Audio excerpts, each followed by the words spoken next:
Good morning. We begin in Washington, where the House Oversight Committee is intensifying its investigation into the federal government's handling of the Jeffrey Epstein case. The committee's chairman, Representative James Comey of Kentucky, has formally requested that the Treasury Department provide all suspicious activity reports related to the late financier and his associate, Ghislaine Maxwell.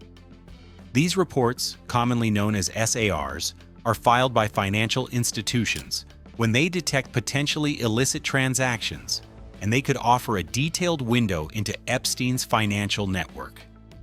In a letter sent to Treasury Secretary Scott Bessent, Chairman Comey stated the committee is reviewing possible mismanagement of the federal investigation, including the circumstances surrounding Epstein's death in custody.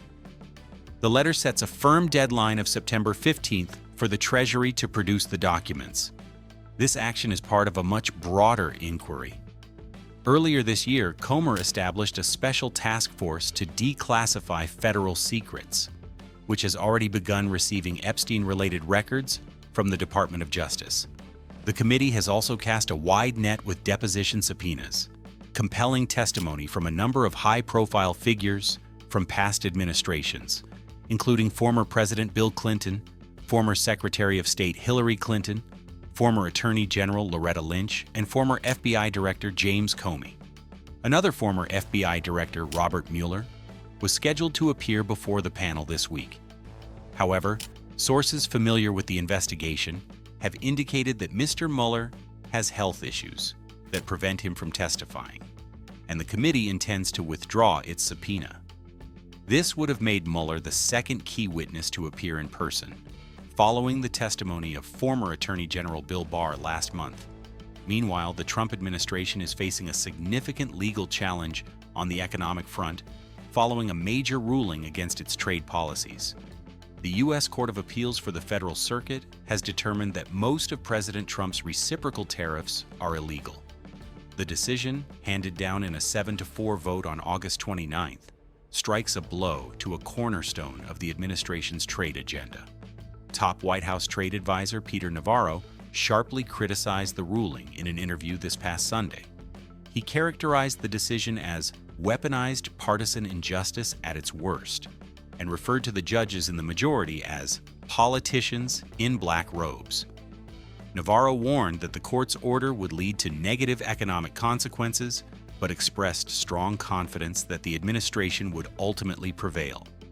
He stated that he is very optimistic that the case will be appealed to the Supreme Court and that the High Court will overturn the appeals court's decision. The tariffs in question were implemented by the administration as a tool to counteract what it deemed unfair trade practices from other nations. And the legal battle over their constitutionality now appears destined for the nation's highest court. From economic policy to immigration, the administration is also pursuing its agenda through new enforcement actions, while simultaneously facing legal battles over existing policies. Department of Homeland Security Secretary Kristi Noem announced on August 31st that the administration is deploying additional immigration enforcement resources to Chicago. Secretary Noem confirmed that her agency plans to send more Immigration and Customs Enforcement, or ICE, personnel to the nation's third-largest city. This move is part of a broader presidential plan to deploy federal agents to key metropolitan areas. In preparation, the Department of Homeland Security has formally asked the Naval Station Great Lakes for assistance. The military base, located about 35 miles north of Chicago, was asked on August 27th to provide limited support in the form of facilities, infrastructure, and other logistical needs to support DHS operations. A spokesperson for the base confirmed the request had been received, but said a decision had not yet been made. This strategy mirrors previous actions, such as the deployment of National Guardsmen to Los Angeles for similar immigration enforcement operations, signaling a continued focus on bolstering federal presence in major cities. This move comes as the administration's immigration policies face a dramatic and sudden legal challenge in federal court. Over the Labor Day weekend, a Biden-appointed federal judge issued an emergency order abruptly halting a Trump administration plan to repatriate nearly 700 Guatemalan minors. The order from U.S. District Judge Sparkle Suknanen came after immigrant advocacy groups filed a lawsuit just after 1 a.m. on Sunday, alleging the administration was conducting a mass deportation without due process. The timing of the judge's intervention was critical.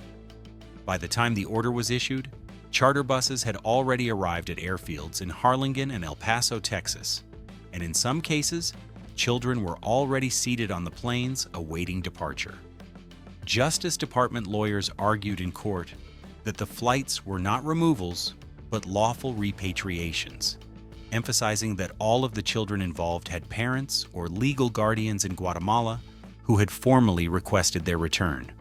Advocacy groups, including the National Immigration Law Center, rejected this explanation, arguing the government was targeting vulnerable children and skirting a 2008 law designed to protect minors from swift removal. The lawsuit names several high-ranking officials as defendants, including Attorney General Pam Bondi and DHS Secretary Kristi Noem. During an emergency hearing, Judge Suknanen admonished the administration for the timing, stating, "I have the government attempting to remove minor children from the country in the wee hours of the morning on a holiday weekend, which is surprising." The government of Guatemala has confirmed it is prepared to receive the children, with its president calling it a moral and legal obligation. For now, the nearly 700 minors remain in the custody of the U.S. Office of Refugee Resettlement while the legal battle plays out. The legal fights over immigration extend beyond enforcement and repatriation to include access to education. A long-standing debate over in-state college tuition for illegal immigrants is intensifying as the Trump administration takes legal action against states with such policies. Currently, 23 states and the District of Columbia have laws or policies that allow illegal immigrants who meet certain residency and high school graduation requirements to pay the same tuition rates as legal residents at public colleges and universities. However, this practice is at odds with a 1996 federal law, the Illegal Immigration Reform and Immigrant Responsibility Act, signed by President Bill Clinton, prohibits states from granting this benefit to illegal immigrants unless they make the same benefit available to all United States citizens, including those from out of state. According to reports, 2 Republican-dominated states have ended their in-state tuition programs for illegal immigrants in the wake of these lawsuits. The ongoing legal challenges signal the administration's commitment to enforcing federal law on this issue, potentially forcing more states to choose between altering their policies or facing a court battle with the federal government.